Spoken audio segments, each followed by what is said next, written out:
le confinement. Est-ce que tu étais devant la télé quand le président a parlé et qu'il a dit que le lendemain à midi, nous nous retrouvions confinés? Oui, quand Monsieur le Président parle, je l'écoute. Non, je plaisante. Oui, j'étais devant la télé à ce moment-là. Et oui, j'ai été un peu stupéfaite, un peu sidérée. J'ai mis beaucoup de temps en fait. Il y a eu vraiment une phase où il a fallu que j'intègre un peu ce changement brutal que ça allait impliquer dans notre quotidien, dans mon quotidien et dans notre quotidien.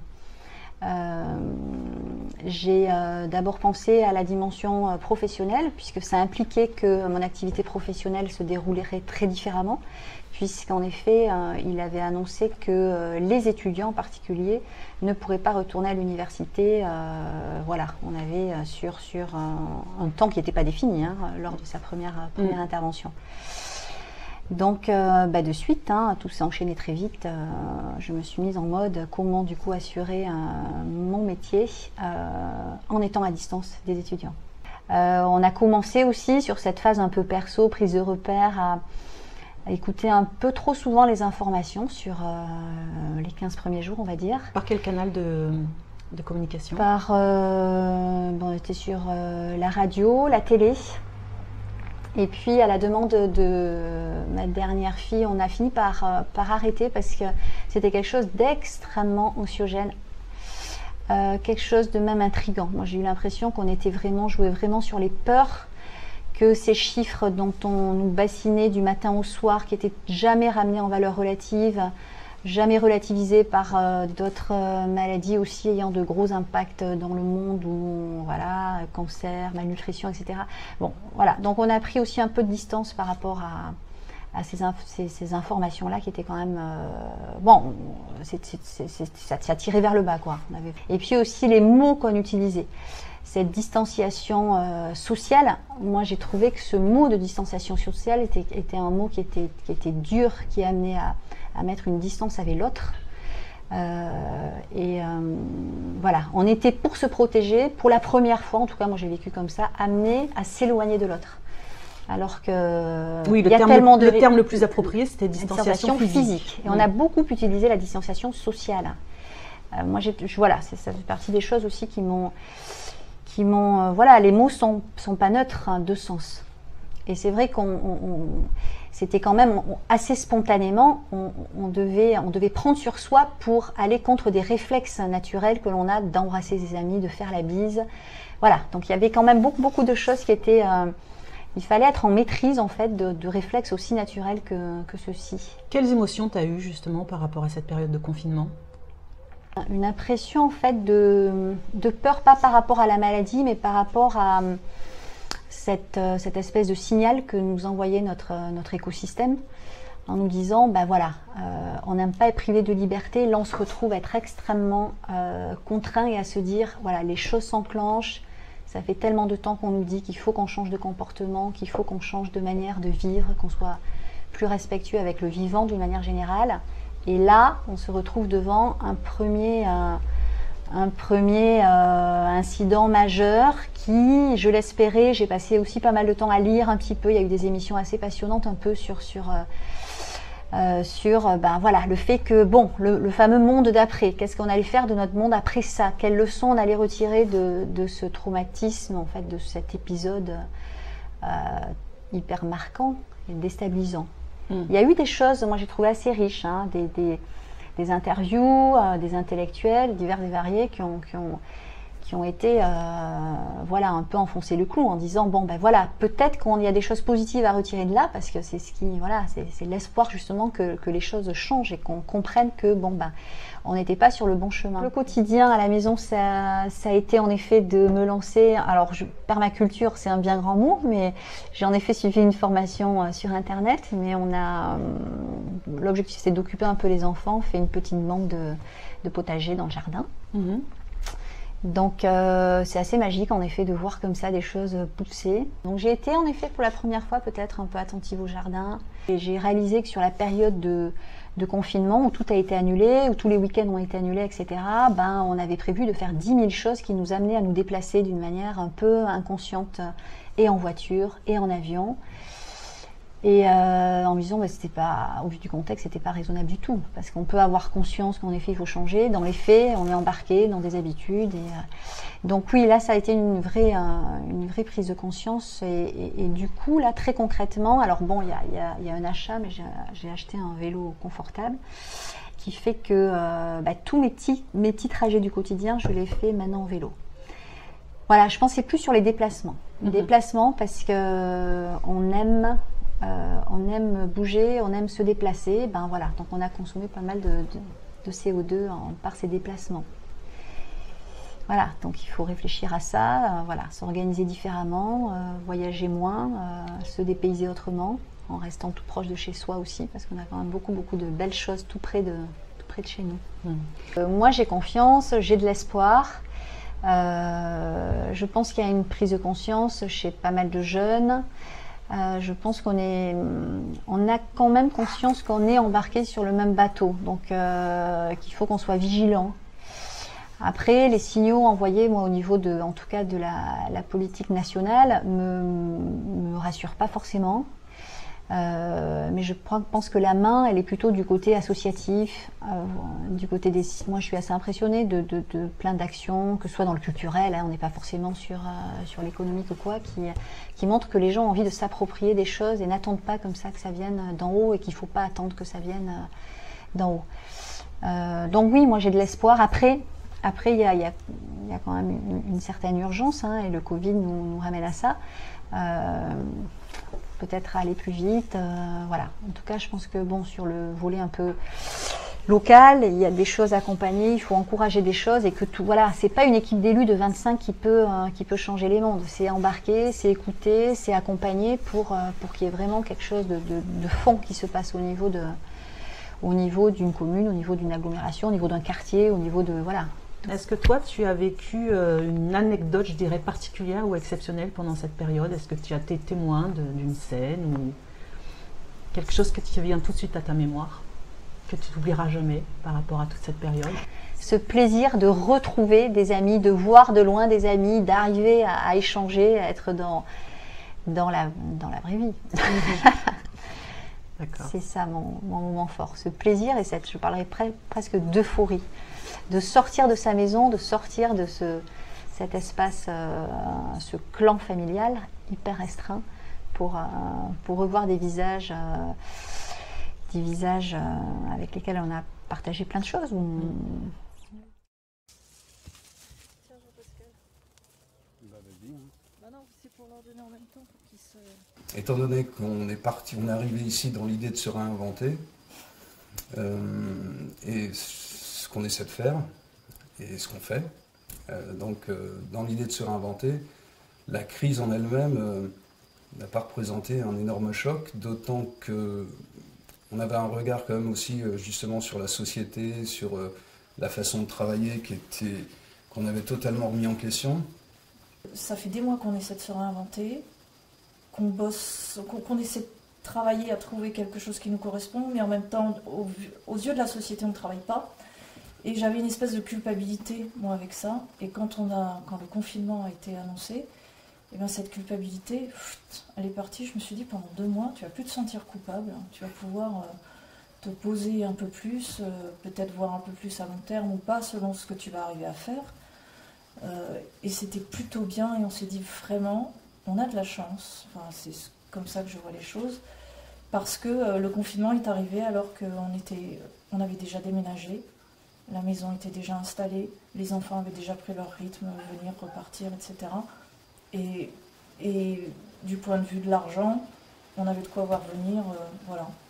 Donc quelque part c'était une chance parce que, en tout cas pour moi, ça m'a permis de m'apaiser un peu plus et de me dire, apprends encore plus à prendre le temps, parce que j'avais commencé, mais j'étais pas encore aussi au point là-dessus. Voilà. D'accord. Ouais. Donc un rapport avec le temps important.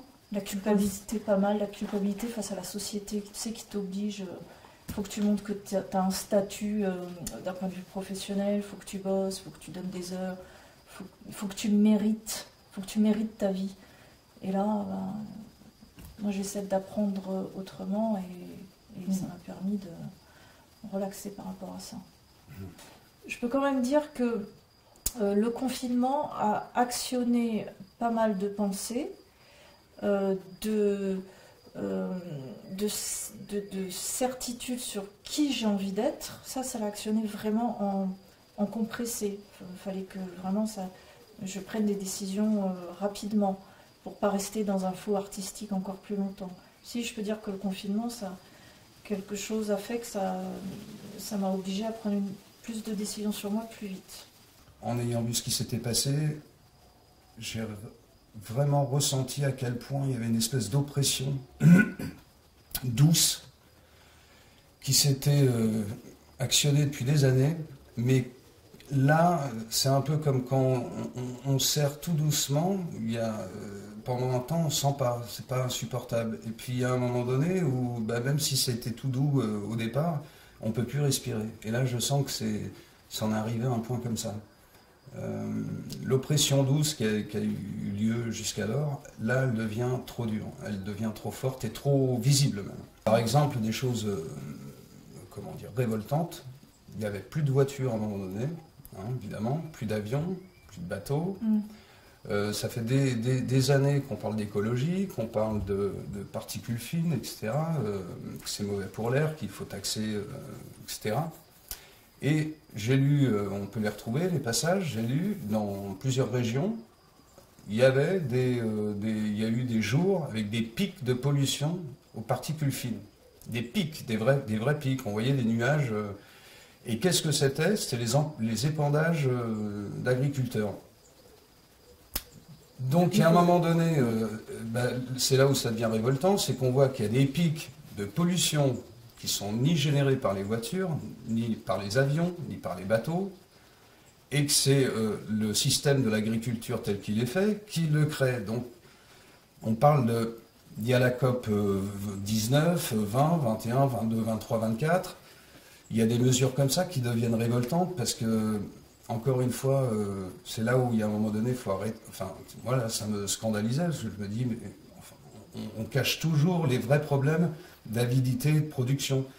Par exemple, j'avais lu aussi sur les transits venant de Chine en particulier ou d'autres pays, les cargos qui véhiculent, je crois qu'il y en a, mais je sais pas, c'est des dizaines de milliers au moins, si c'est pas centaines de milliers. Ils dégazent allègrement, on ne parle jamais de la pollution de ces navires, et pourtant, c'est des gros moteurs, ils envoient du lourd, et ça pollue, mais comme jamais. Et ça, c'est la consommation,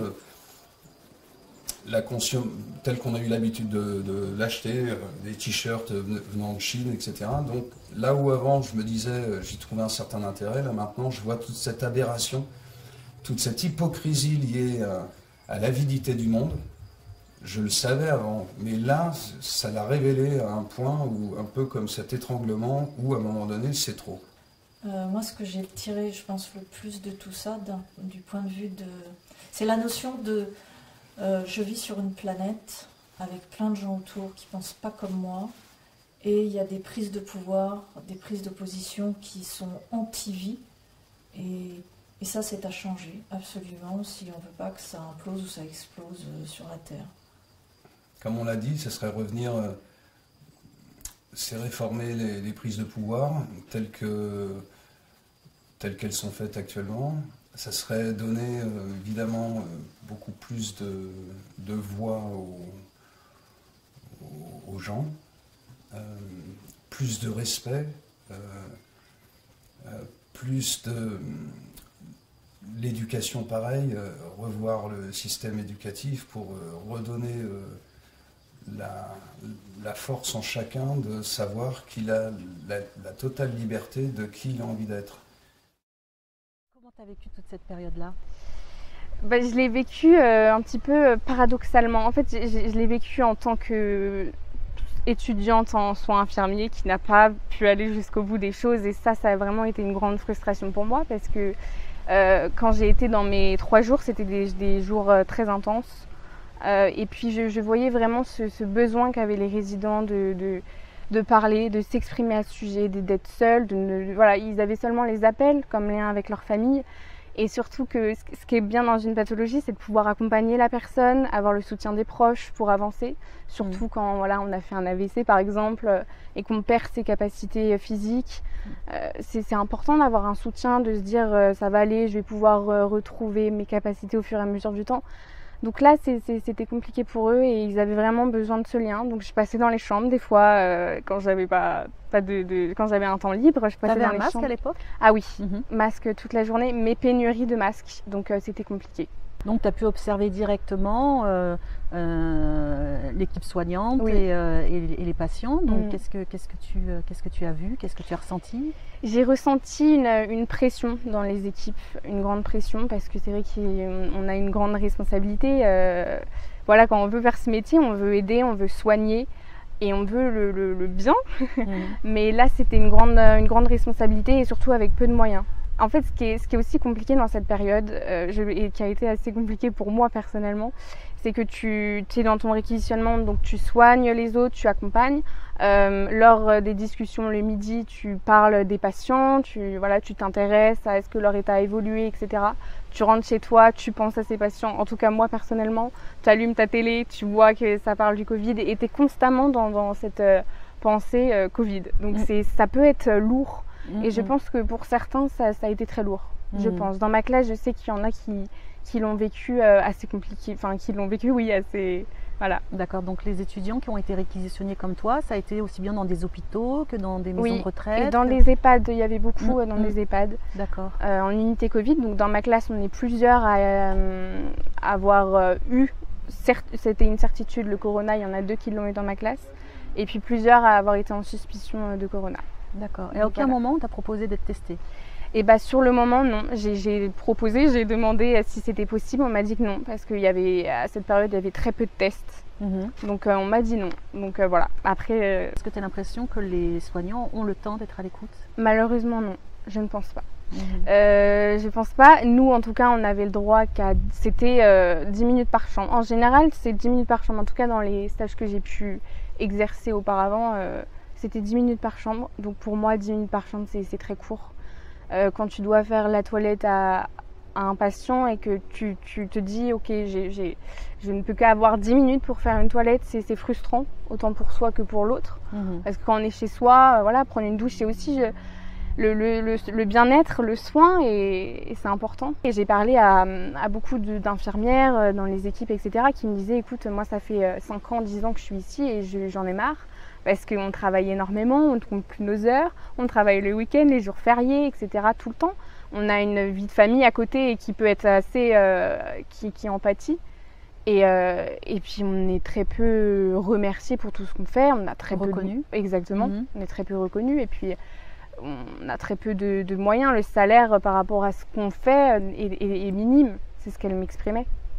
Donc après nous en tout cas dans notre classe c'est ce qu'on disait, on disait qu'on ne faisait pas ce métier pour le salaire, on le fait ou voilà on le fait vraiment parce qu'on veut ce côté humain, ce côté relationnel et apporter le bien et qu'on va prendre le risque on prendra ce risque et tout ce que ça implique pour l'exercer au mieux. Par rapport à la façon dont toi tu as vécu cette période, mais comme je sais que tu as été isolée, est-ce que par exemple tu as fait des choses qui ont changé complètement dans tes habitudes? Je me suis plus centrée sur moi-même, j'ai l'impression. Je me suis plus centrée sur moi-même, ce que je voulais dans ma vie et la personne que je veux devenir. Mes objectifs, je me suis fixé des objectifs. J'ai pris du temps pour moi, j'ai fait des activités artistiques comme j'aime. Voilà. C'est ça qui a changé un petit peu. Moi, ce qui m'a déplu dans cette affaire, c'est l'amateurisme de ce gouvernement. Alors là... ouais. Et c'est marrant parce que donc, moi, j'ai retenu une phrase d'Edgar Morin, tu vois, célèbre. Et donc, Edgar Morin, l'autre jour, sur France Inter, a dit, vous savez comment dire ce qui manque à la France en ce moment? La France est gouvernée par des hommes politiques. Et avant, comment dire, la France était gouvernée par des hommes d'État. Alors là, grosse claque, hein. Bon, c'est comment Monsieur Morin qui dit ça, donc il connaît bien le sujet. Donc voilà, et je crois que c'est ce qui a manqué. Donc nous sommes gouvernés par des hommes politiques et non pas par des hommes d'État. Alors ce qui est quand même assez étonnant, c'est dans cette affaire, bon après, comment dire, tout le monde se gargarise en parlant de l'État, comment on pourrait dire ça, l'État-providence, c'est ça ? Donc avant le confinement, il n'y avait plus de thunes, et là en 2 mois, ils ne parlent que des plans à 5 milliards, 500 milliards, la BCE met 500 milliards sur le tapis, on parle qu'en milliards, quoi. Donc on sait que le déficit français va atteindre un sommet jamais atteint. Mais par contre, comment dire, on sait que donc l'État est en train de sauvegarder, comment dire, les grandes entreprises du CAC 40. Bon, il faut que tous ces milliards débloqués aillent, comment dire, dans les petites entreprises. C'est elles qui ont besoin bon, ça, ils l'ont acté, les reports de charges. Ça, ils l'ont acté, mais c'est un report de charges. De toute façon, les charges seront toujours à payer. Alors que donc, pour moi, c'était une annulation des charges.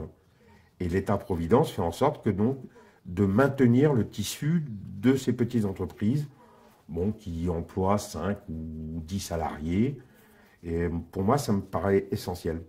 Et j'ai peur que donc, ces petites entreprises, par une perte de trésorerie, fassent en sorte que bon, ils mettent 3 ou 4 personnes au chômage. Je pense que donc il y a comme une espèce de nouvelle voie qui est en train de se créer. Les gens se sont dit, dans le confinement, on a besoin de se rapprocher.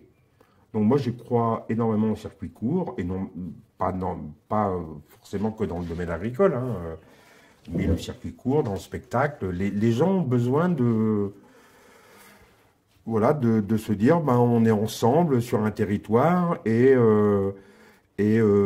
prenons notre destin sur ce territoire ensemble. On s'est aperçu, comment dire, pendant la période de confinement, donc les maires ont joué un grand rôle dans cette affaire. Comme on s'est aperçu que donc les décisions prises à Matignon ou à l'Élysée, bon certes, l'État jacobin, on le connaît, mais ils se sont aperçus qu'en fin de compte, c'était vraiment aux maires de prendre des décisions. Et ça, pour moi, ça a été essentiel. Le préfet est au-dessus du maire, mais c'est quand même au maire de prendre des décisions. Et donc, je pense qu'on doit réapprendre à vivre avec la base. Tiens, qu'est-ce qui t'a manqué le plus, justement, pendant cette période-là? Qu'est-ce qui m'a manqué le plus?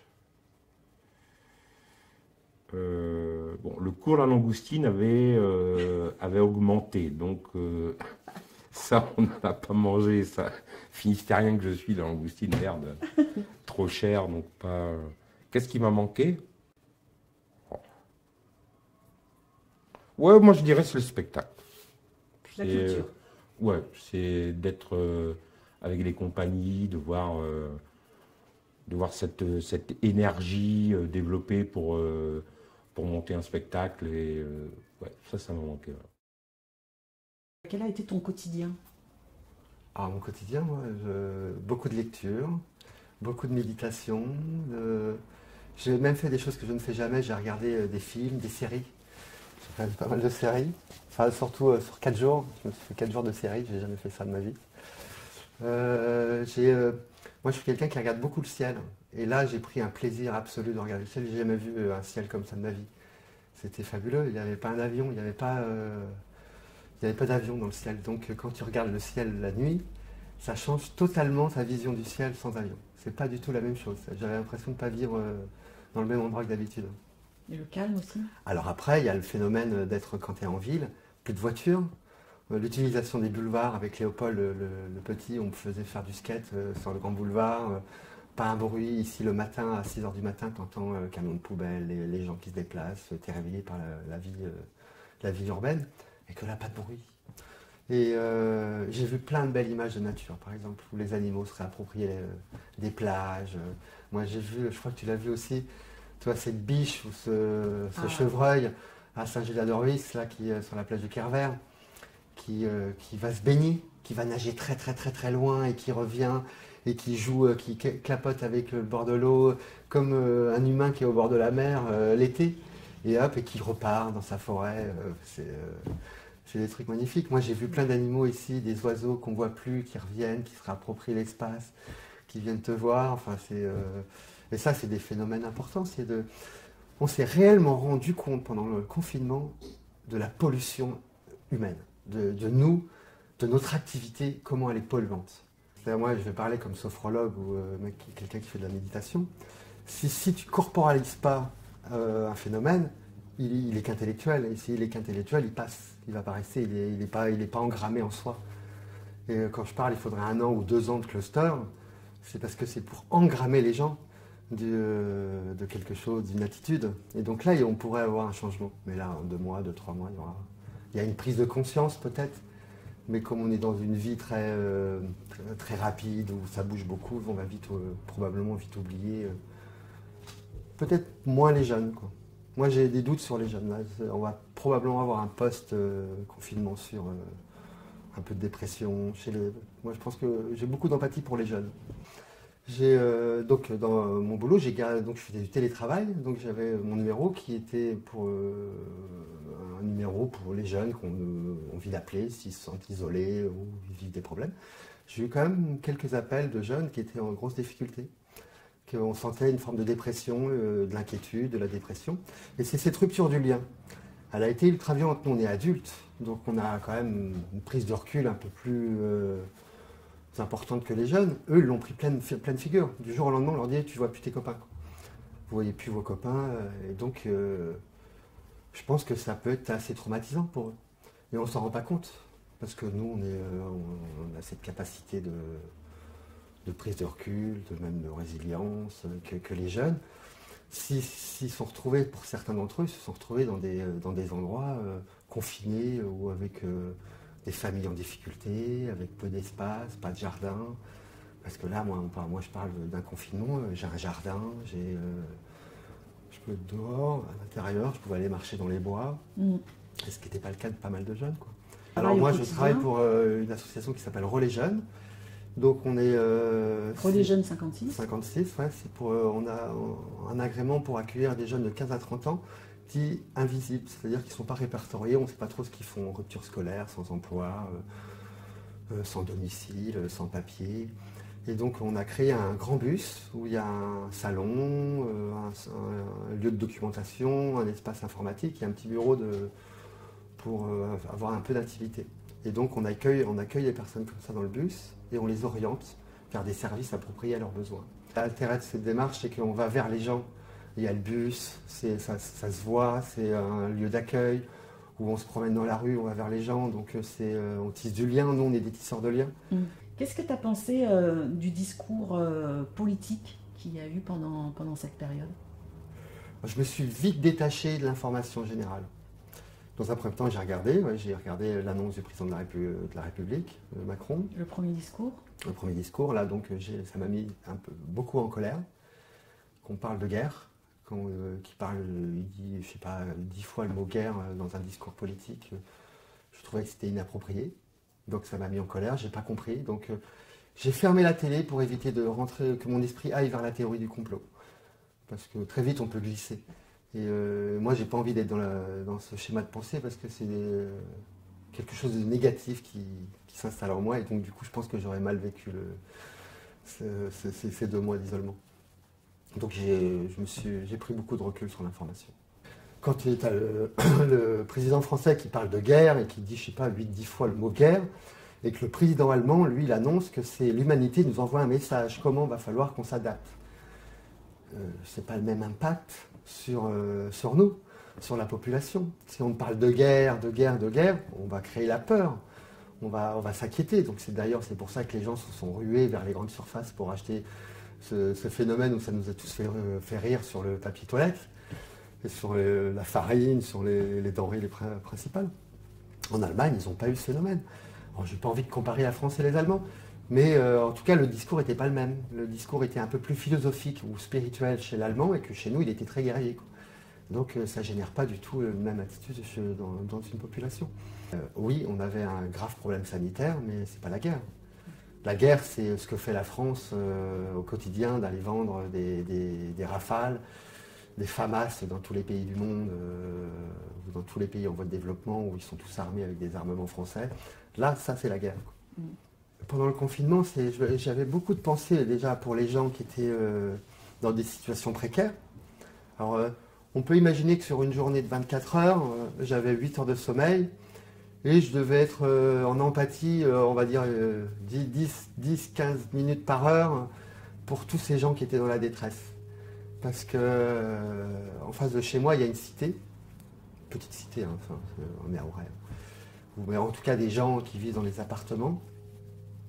Et je pensais beaucoup à eux, je me disais, ça doit être difficile, d'avoir 3-4 enfants, d'être à deux, enfermés dans l'appartement, avec peut-être un des enfants un peu plus actif que les autres, avec des habitudes qui sont plus les mêmes parce que généralement les gens travaillent, donc se voient juste 2-3 heures par jour, et là il fallait du jour au lendemain cohabiter 24 heures sur 24. Et donc là j'ai eu beaucoup d'empathie, et pour des personnes isolées, j'ai pensé à des personnes âgées dans les campagnes, dans le milieu rural, où ils étaient seuls. Alors donc après, nous avec le travail, on a essayé de faire une petite enquête, et on s'est vite rendu compte que dans le milieu rural, il y a eu beaucoup de solidarité. Très vite, dans les voisinages, il y a eu de la solidarité, et ça a été très rassurant. Pour toi, consommer différemment, ça veut dire quoi? Ça veut dire déjà local, on en parle souvent, c'est déjà essayer de consommer avec la proximité, sans oublier que c'est aussi bien, on peut consommer un peu de tout.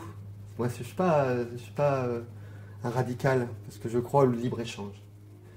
Mais essayons de favoriser déjà ce qui est local, surtout autour de la nourriture, etc. Je pense qu'on n'a pas besoin d'aller chercher trop de choses à l'extérieur. C'est de l'éthique, d'acheter des choses avec de l'éthique, plus que de l'écologie, parce que moi je me souviens à l'époque 90, j'étais avec les labels AB, où on trouvait ça génial, mais ils prenaient en compte l'éthique. Aujourd'hui, il n'y a plus trop d'éthique dans le bio, je veux dire, généralisé. On ne parle plus d'éthique.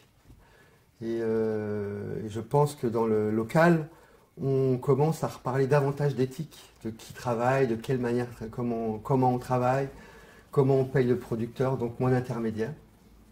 C'est ça le local, c'est qu'on a moins d'intermédiaires, donc il y a moins de business, il y a moins de transport, donc c'est moins cher, ça devrait être moins cher parce qu'il y a moins d'intermédiaires.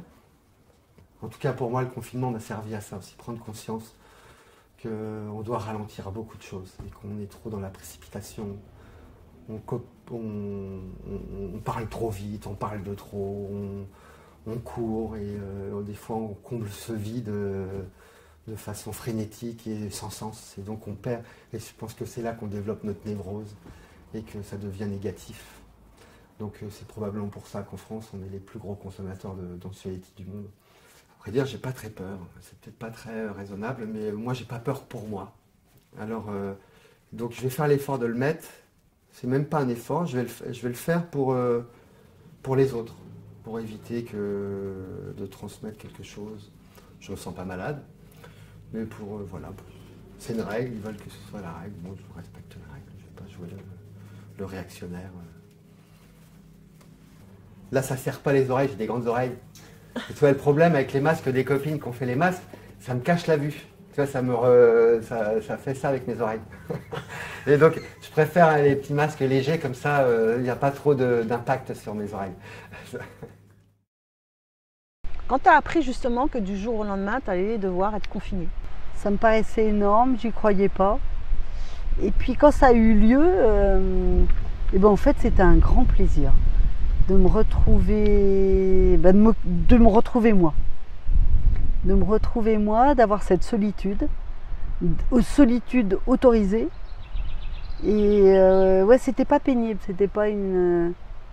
c'était juste même j'étais en arrêt de travail, je le vivais très mal cet arrêt de travail, je culpabilisais de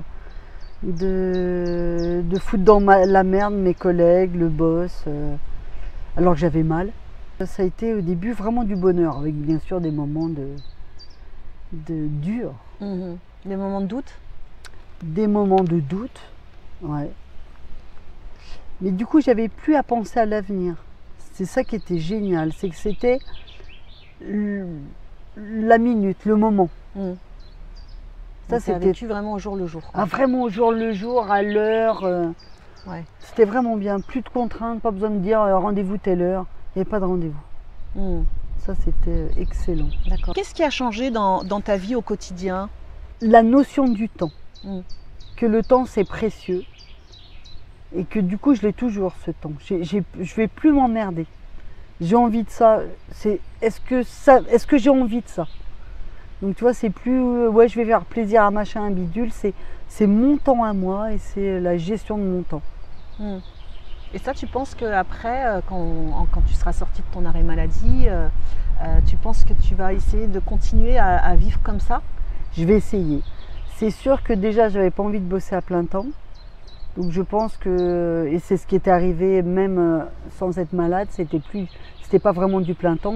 Je bossais pas le soir et le midi, sauf de temps en temps. Donc ça, c'était appréciable. Mais j'ai jamais été salariée moi à plein temps. C'est juste là dans la restauration. Donc Ouais. j'ai toujours eu du temps, sauf que je me rendais pas compte de ce temps. Un truc que j'aimais beaucoup, c'est comme il y avait peu de gens dans les rues de Vannes, ben, dès que je croisais du monde, je disais bonjour. Et donc les gens répondaient. Il y avait de plus en plus de bonjour, sauf quand on a eu le droit de marcher un peu plus, où là tu sentais comment on appelle ça, une crainte des gens. Ils te regardaient, je me disais, si on avait été pendant la guerre, il y aurait eu des délations. Il y en a eu. Ouais, bah là, ouais, ça se sentait dans le regard. Ah ouais, celle-là, elle sort beaucoup. J'ai eu des réflexions. Un moment où j'étais très loin, mais justement, on m'a pas dit, mais t'es trop loin. On m'a dit, mais tu devrais pas être là. Une amie que je connaissais. Ça m'a choquée qu'elle dise ça, qu'elle dise pas, tu sais que t'es loin. Non, t'as pas le droit d'être là. Donc le marché de Vannes, c'était dans les remparts, où d'ailleurs c'est pas le lieu habituel. Ça, c'était magnifique. Mm. Je trouvais ça génial. Et j'ai souvenir dans la queue d'une petite mamie qui avait besoin de parler. Donc il y avait une dame devant elle et elle lui parlait. La dame avait peur. Mais reculez! Et elle voulait absolument qu'elle soit un mètre. Mais reculez, madame, reculez! Et moi, je me marrais. Et je riais. Elle me disait, pourquoi vous riez? Je dis, parce que vous voyez bien que cette dame, elle n'a qu'une envie, c'est de parler. Et donc, Ouais. les gens flippaient. Ouais. Il y avait beaucoup de gens flippés. Oh, un délicieux souvenir. Vous voulez un délicieux souvenir? Donc, je me balade dans les rues quand j'entends, dans une rue, je ne dirais pas où ni qui, des apéros. Donc je fais, oh, t'es là! Et on m'invite à l'apéro. Donc c'était strictement interdit. Et là, je rentre dans cette maison, un apéro, et là, une jeune fille avec qui j'avais travaillé, qui me voit et qui là me prend dans les bras. Et du coup, ça faisait des mois, ouais, peut-être un mois au moins, qu'on n'avait pas le droit de s'enlacer. Moi, j'avais du mal. Et là, qui m'enlace, mais un vrai bonheur, quoi. Et là, j'ai repris conscience du bonheur du corps, quoi, qu'on n'utilisait plus notre corps pour dire bonjour, pour s'enlacer, pour. Donc voilà, c'est un grand bonheur. Le premier discours déjà de Macron, on est en guerre, mais c'était affolant. Je trouvais ça lamentable de pouvoir dire un truc pareil. Et puis ce qui a été, moi j'ai trouvé révoltant aussi, c'était les militaires. Au moment où on a pu faire les marchés, les militaires passaient avec leurs armes, ils restaient dans les voitures, mais il y avait des militaires. Et je trouvais ça choquant, comment notre président pouvait faire un truc pareil, quoi. C'était vraiment nous dire ouais, je suis le plus fort, je vais vous sauver, on est en guerre, alors que ça n'avait rien de tout ça, quoi. C'était Donc tu as eu une vie assez riche au niveau associatif. Ça a été très dur. Et de faire du théâtre, etc. Donc du coup, plus de théâtre, plus de cinéma, plus de spectacles, de rencontres, Ça a été très très dur. La culture, sans culture, c'est là où tu te dis la culture est vraiment importante. La culture pour l'éveil des gens,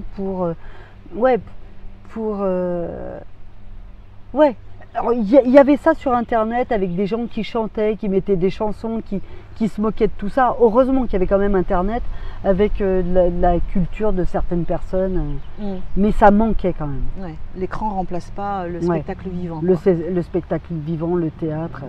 Et je me dis, tous ces intermittents du spectacle, ça a dû être très très dur pour eux. Alors comment tu as vécu le déconfinement? Pas top. C'était tellement le bonheur, ce silence, cette vie au ralenti. Ça a été très dur de voir cette foule qui se ruait encore dans les magasins. La vie normale est un peu folle. On est en surconsommation. On n'avait pas besoin de consommer autant.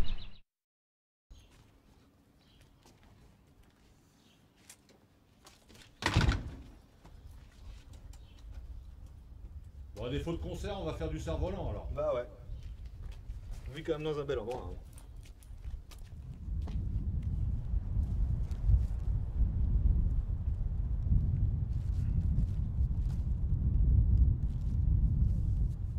J'ai fermé le premier week-end. J'avais un très gros concert, on attendait beaucoup de monde et la préfecture nous demandait d'accueillir maximum 100 personnes. Donc du coup, c'était pas possible. Donc j'ai pris la décision de fermer. On a fait quelques agencements, quelques travaux aussi qui étaient à faire. Et puis le deuxième week-end, on a ouvert 100 concerts, le week-end de mi-mars, où on a été obligé de fermer à minuit. Et du coup, en fréquentation, on avait quasiment personne, quoi. Notre métier, c'est vraiment le concert. Ouais. Ouais. Et toi, tu as une jauge de combien de personnes normalement? Alors normalement, c'est 140, la jauge ici. Ça arrive qu'on mette un peu plus de monde dedans. De toute façon, c'est entrée gratuite, donc c'est dur de savoir, de contrôler exactement combien il y a de personnes ici. Mais là, avec les nouvelles consignes, on serait à peu près à 12 personnes à l'intérieur. Il faut à peu près faire ça. Donc c'est très compliqué. Ouais. Donc du coup, tu t'es retrouvé chez toi? Enfermé chez moi, avec ma femme. On est toujours ensemble, tout va bien, tout s'est bien passé. Il n'y a pas eu du tout d'inquiétude là-dessus.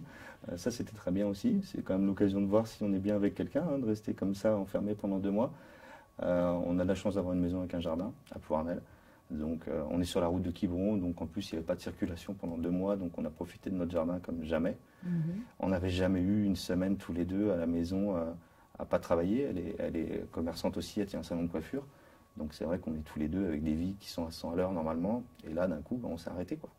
Toi, par quelles émotions t'es passé quand tu as su que ton activité professionnelle devait stopper comme ça du jour au lendemain? Alors la première chose, j'étais rassuré. J'étais content que la décision ne vienne pas de moi. En fait, parce que ça faisait du coup 2 semaines que nous, on appliquait tout seul nos règles. C'est-à-dire que la préfecture du Morbihan nous annonçait qu'on n'avait pas le droit de faire des rassemblements de plus de 100 personnes.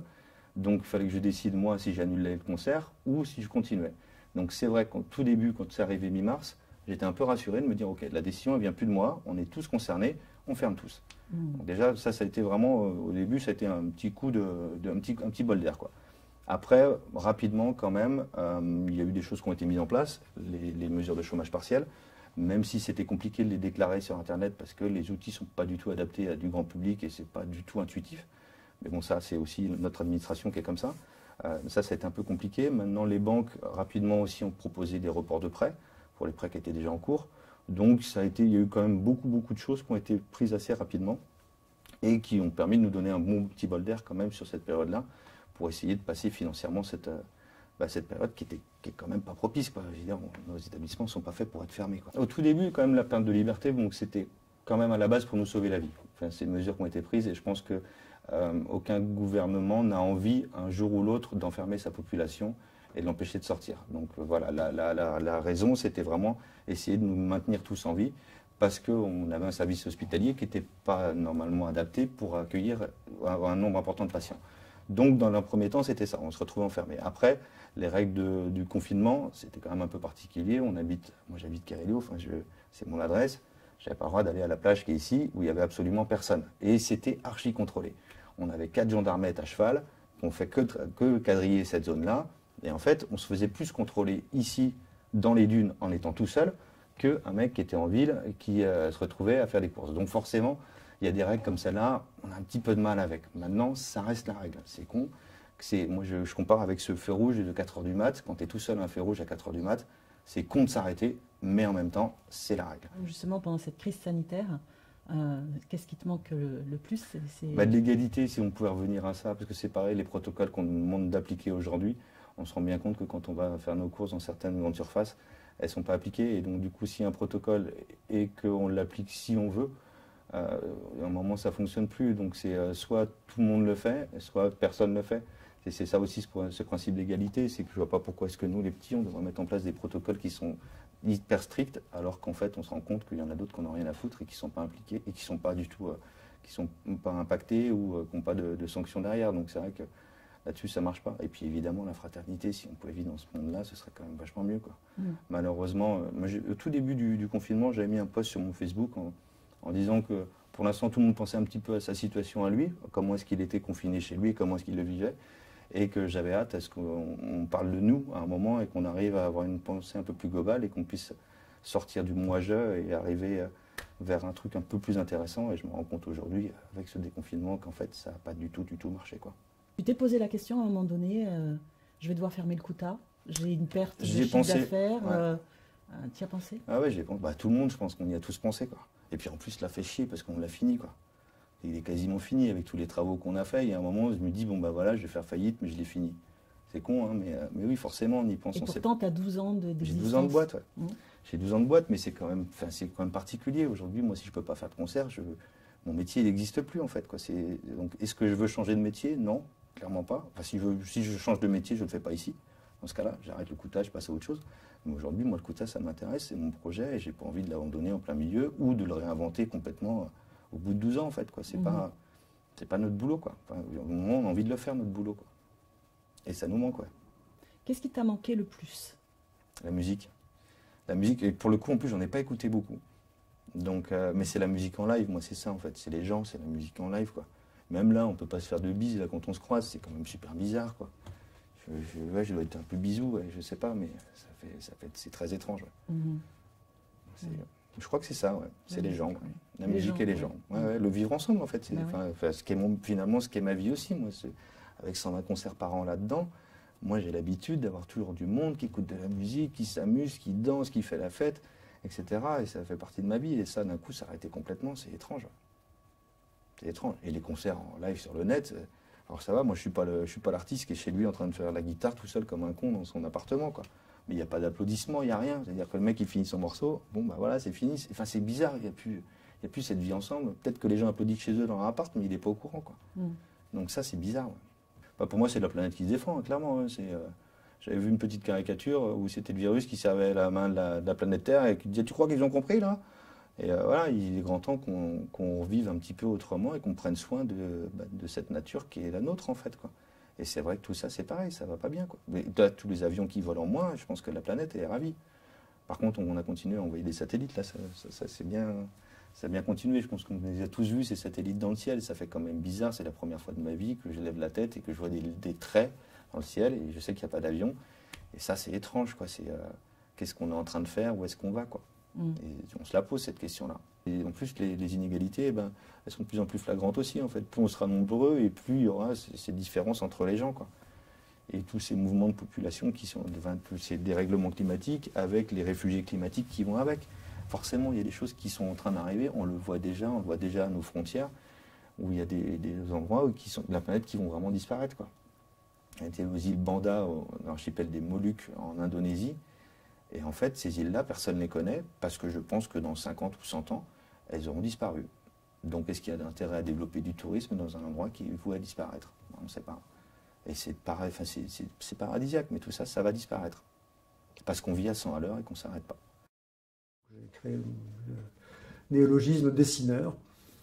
Et voilà, donc mon boulot, c'est le dessin, que ce soit un dessin au crayon, que ce soit des dessins au pastel ou même à la pointe sèche pour faire de la gravure, ça reste toujours basiquement du dessin. Effectivement, pendant 2 mois, je ne suis pas venu jusqu'ici. J'habite à une dizaine de kilomètres à peu près. Mais c'est vrai que c'était une période totalement bizarre. Je pense que c'était inédit pour tout le monde, en fait. Par rapport à ton inspiration, en fait, comment ça a pu être comment ça a pu t'influencer? Alors, l'inspiration, c'est un mot dont je me méfie beaucoup parce que l'inspiration, ça vient pas comme ça.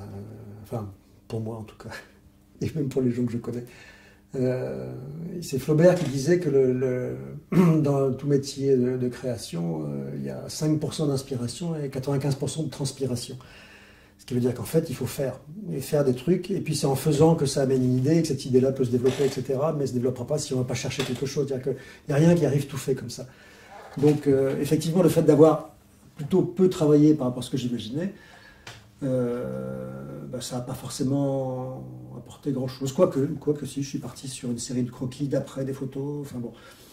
Oui, il y a un côté un peu inquiétant, mais je pense qu'on a été totalement infantilisé aussi par le discours médiatique. Cette façon de ne pas pouvoir sortir de chez soi si on n'a pas signé un papier, les risques de contrôle Et on a pu assister quand même à des abus de la part des forces de l'ordre, comme on dit. Toi-même, tu as été contrôlé? J'ai été contrôlé 2 fois, mais ça s'est bien passé à chaque fois. Mais oui, j'ai pas mal d'exemples de gens que je connais qui ont subi des choses, des abus, parce que les choses reprochées par la police ou la gendarmerie n'étaient pas répertoriées dans les choses interdites par les décrets pris en gouvernement, pris en conseil de ministres. Donc, ce que je trouve avec le recul maintenant, enfin, pendant la durée du confinement et avec le recul maintenant aussi, une chose qui me paraît assez dangereuse, c'est la prise de distance d'une bonne partie de la population avec la police, les forces de l'ordre en général. En général, il y a toujours eu il y a une distance ou une crainte, etc. par rapport à la police. Mais là, je trouve que ça a pris des proportions vraiment inédites, quoi. Une histoire citée une femme qui a été verbalisée parce qu'elle était partie à la pharmacie chercher un test de grossesse et que le policier lui a dit « Ah ben, c'est pas une course essentielle ». Ah oui. Ou des amis près de chez eux à vélo qui ont été verbalisés parce qu'ils n'avaient pas le droit de faire du vélo alors que c'était écrit nulle part. Donc ils ont fait annuler la contredanse après. Mais il y a eu. Et puis même sur la place de Crozon aussi. Enfin bon, il y aura beaucoup d'exemples à citer. Pour essayer d'être tout à fait juste, je pense qu'aucun gouvernement n'a été confronté à ce genre de situation.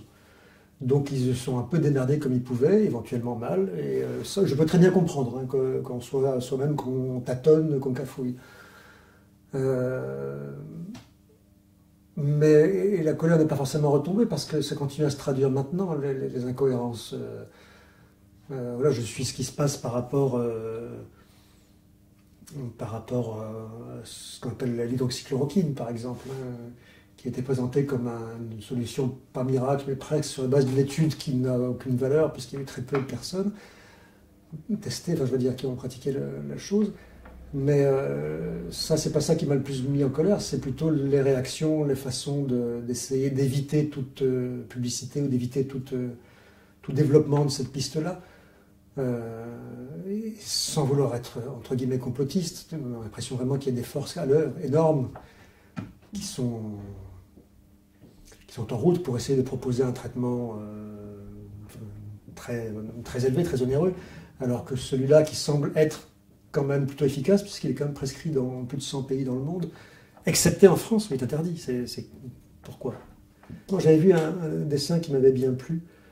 Il y avait quelques bons hommes embarqués sur un bateau, puis une vague qui arrivait. Sur la vague, c'était écrit Covid-19. Puis une vague plus grande derrière.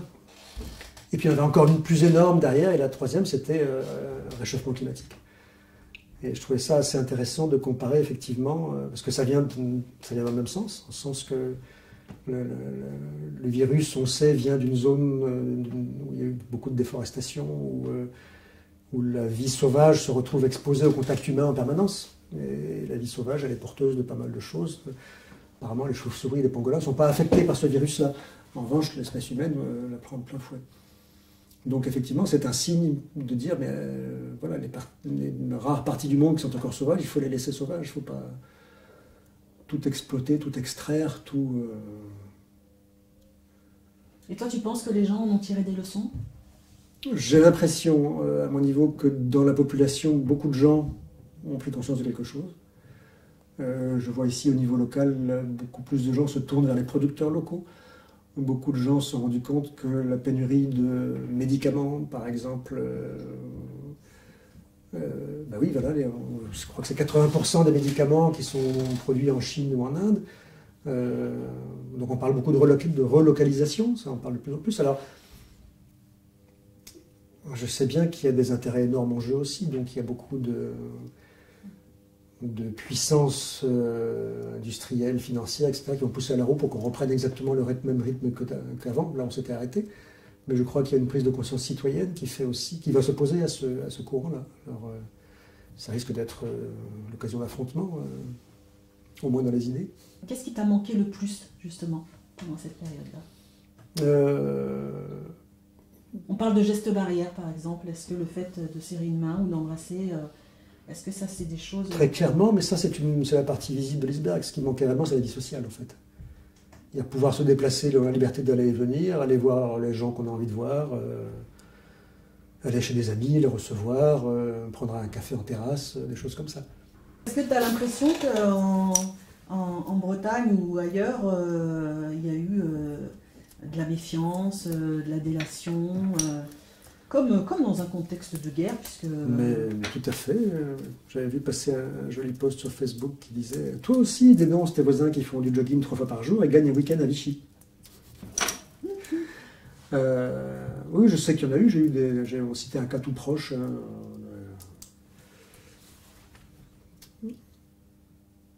Et on se dit vraiment que voilà, la nature humaine est toujours aussi mal foutue, quoi.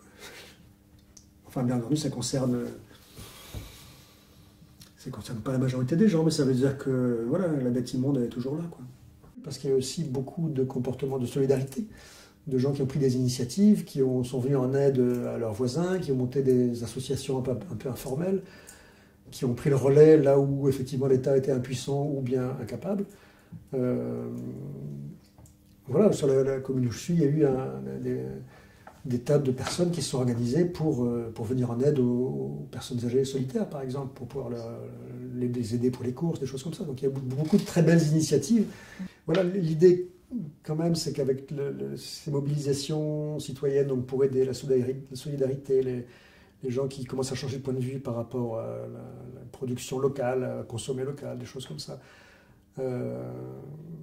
L'idée, c'est que si le mouvement citoyen est suffisamment important, ça peut contribuer à envoyer, par exemple au Parlement, des gens qui seraient un peu plus proches de ce genre d'idée-là aussi. Et qu'une majorité parlementaire, ou au moins un groupe parlementaire important, peut contribuer à faire évoluer les choses. Mais c'est clair que même si ça se fait, ce ne sera pas très rapide.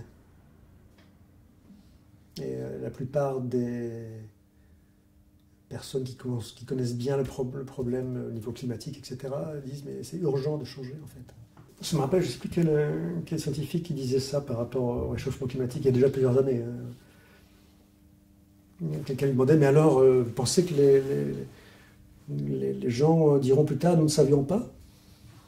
Et le scientifique, je ne sais plus du tout qui c'était, répondait si, mais les gens diront nous savions, mais nous ne croyions pas ce que nous savions. Parce que le fossé entre la vie connue, réelle, etc., et ce qui peut se passer, ce qu'on soupçonne qui va arriver, est trop grand. Et qu'on n'imagine pas. Mais en même temps, j'ai pas beaucoup mis, mais j'avais plaisir à le mettre parce que ça faisait sourire les gens. Et qu'il y en avait besoin. Alors comment ça se passe quand on a 17 ans et que du jour au lendemain on se retrouve confiné à la maison et qu'on a juste une autorisation de sortie d'1 heure? C'est pas facile, honnêtement. Au tout début, en tout cas, on a un peu du mal parce qu'on a un peu... on sort quand même souvent et c'est vrai que là, se dire que pendant au début, assez longtemps, on va pas pouvoir trop bouger, c'est un peu... Ouais, puis on pense direct on va rester avec notre famille du coup, on ne pourra pas voir nos amis. Parce qu'on avait le droit de voir personne. Ce qui a été le plus difficile à gérer dans cette crise, c'était le comptage des décédés de la maladie par jour. Parce que c'est impressionnant, mais en même temps, on ne se rendait pas trop compte de ce que c'était vraiment. Parce que quand on nous dit 800 morts, on ne se rend pas trop compte. Ça paraît limite irréel. Alors moi, je me suis fait contrôler par la police parce que je suis partie courir. Donc je suis partie courir et du coup, ils m'ont contrôlée et ça m'a fait un peu bizarre de me faire contrôler par la police alors que moi, je partais juste courir. On me posait plein de questions. Enfin, j'avais l'air suspect en fait et ça me faisait bizarre de paraître suspect. Enfin, c'était un peu... Du coup, après, je me sentais mal, donc j'ai fait un petit tour. Je suis rentrée vite chez moi. Ouais, c'est un truc qui m'a un peu stressée encore plus. Enfin, c'est ce qui m'a fait rendre compte qu'il y avait vraiment quelque chose, quoi. Même si on était confinés tous, ça m'a... Ouais. Comment vous l'avez vécu? Dans la joie, ce confinement ou Plutôt dans la moi, joie. oui. Honnêtement, oui. Au début, je me plaignais un peu parce que voilà, je voyais que j'allais pas pouvoir sortir. Mais en fait, même se retrouver en famille, refaire des petites choses quotidiennes, on reprend un peu goût à des choses qu'on avait un peu laissées de côté à un moment donné, quoi. Comme quoi, par exemple? Je sais pas, mais moi, je sais que juste même lire, parce que je lisais plus trop, faire des jeux avec ma petite sœur, même juste parler avec mes parents à table, faire à manger, parce qu'on avait un peu que ça à faire. J'ai fait à manger tout le temps. Ah, tu fais partie des personnes qui ont dévalisé le stock de farine? Non, quand même pas, mais c'est vrai qu'on refait plein de petites choses que j'avais un peu oubliées, et même juste se rendre compte de la chance d'où où est-ce que j'habitais en fait, parce que j'avais un jardin, je pouvais me balader un peu à côté où il y avait des champs et c'était agréable quoi. Et je trouve que on s'en rend pas forcément assez compte et là ça nous permet de prendre conscience de la chance qu'on a, de là où on vit, plein de trucs. Et toi Maxime? Moi aussi je l'ai plutôt vécu dans la joie parce que comme je l'ai dit, je connais personne qui a eu la maladie proche de moi. Donc oui, on se remet à faire des choses qu'on avait forcément délaissées. Moi aussi je me suis remis à la lecture. Et en fait on n'a pas l'impression, dans la vie quotidienne on est un peu toujours, on a besoin de sortir. Et du coup là on pouvait souffler et se dire que on n'avait rien à faire. Après c'est un peu long au bout de 2 mois, mais en fait vu qu'on faisait rien, on n'avait pas l'impression de louper quelque chose, donc on se sentait pas un peu coupable de pas sortir et ça faisait du bien pour une fois de rien faire quoi. D'accord. Et toi Adèle? Moi, à part les cours, c'était un peu stressant, mais sinon, j'ai adoré le confinement. Moi, je me suis mis au sport. J'avais ma séance de sport à 18h. Tous les jours, je faisais 1 heure de sport. Donc là, j'ai continué à faire un peu de sport. Donc avant, j'en faisais pas du tout. Je me suis mis à coudre aussi. J'ai fait des masques pour la commune. J'ai une machine et du coup, ça, j'ai adoré. Là, maintenant, j'achète tous mes vêtements presque à Emmaüs et je les rafistole. Même j'ai acheté des super, tissus. ça. Ça, c'est trop cool. On a quand même remarqué que là, pendant 2 mois, tout a été stoppé. Et niveau pollution, là, sur plein de choses, ça a été un peu... ça a été mieux, quoi. T'as ressenti effectivement que c'était mieux au niveau de la nature? Mais vraiment, moi je me baladais dans la rue, il y avait des petits oiseaux, des petits trucs qui se posaient partout, alors que normalement, on les voit plus trop en fait, parce que c'est nous, on est là, on s'est approprié le territoire et du coup, les animaux, on les voit plus trop, mais... pendant la période du confinement, moi j'ai vu des lapins partout, mais c'était bien quoi. Il y avait même des biches en plein milieu des centres-villes, au CFA, dans les cours d'école. Vous vous réunis lors d'un conseil de décision, je le nomme comme ça, et puis on vous dit c'est quoi ta première priorité? Moi je pense qu'il faudrait avoir une sensibilisation sur l'écologie dans les écoles, avoir un cours sur l'écologie ou un truc comme ça parce que c'est important et que... C'est pas déjà le cas? Non, et qu'on n'en parle pas assez, je trouve. Si de notre côté, nous, on va pas chercher des informations, on n'est pas au courant. Donc ce serait bien quand même qu'il y ait quelque chose qui nous montre comment ça se passe. Quoi. Et puis après, l'écologie, c'est aussi... l'écologie, c'est pas forcément que la protection de la nature, c'est aussi l'égalité entre tous les hommes. L'égalité, par exemple, si on arrête d'acheter des choses qui sont produites en Chine par des enfants, c'est aussi l'écologie et en même temps, c'est l'égalité... de tous les hommes. Il y a l'égalité homme-femme aussi qui est un petit peu comprise dans l'écologie parce que plus on s'intéresse à des sujets comme ça, plus tout ça peut changer quoi. Il y a plein de trucs en fait à régler dans le monde quoi et on s'en rend compte aussi avec le confinement, ça fait réfléchir. C'est une prise de conscience que vous avez eue plus fortement avec cette période-là. Comme on est tout seul, on réfléchit vachement, on s'informe plus aussi puisqu'on a du temps. J'ai regardé des documentaires, j'ai écouté des podcasts.